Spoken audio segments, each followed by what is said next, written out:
เอ้ยสวัสดี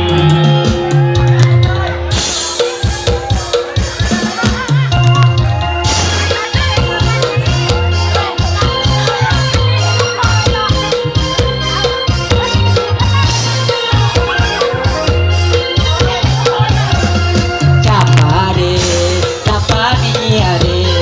จับปาเดจับปาเมียลิไทย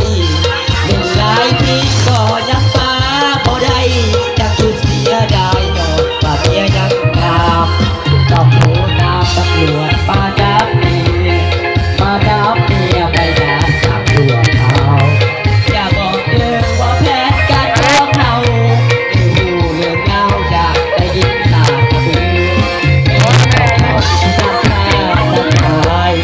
ลูกเมียไก่ก็หาเงินสวยกันเมียของเขาก็กลับผู้จ้างอันในแต่ละวันมีแต่เดินหลายมือแต่ละมือก็ชวนกันมาหมู่แต่ละมือก็ชวนกันมาเป็นหมู่มาดักรักกันมันในของเงินเอาเลยดาวเพื่อห่วงน้ำหัวได้จะพวกอยู่เราทำบ่ได้หลายทีหลายเดือนอดบ่ได้หลายทีหลายเดือนเจอหลายทีก็เวียนใจปุ้ยอยู่เดือดแดงตื่นไก่แจ้งได้แจ้งตำรวจใจมาตักแน่มันผิดกฎหมายจะรู้เรื่องเอาเองพอจากนั้นตำรวจมาเลยคนที่ฟ้ากระเลยก้อยขนาดบางคนก็ไปฟังดูสารแล้วคนสลาดก็ไปลงหน่วยไอ้เบี้ยไว้เล่าคนรวยใหญ่แล้วตัดสินใจเลยโดนลงดอกกำ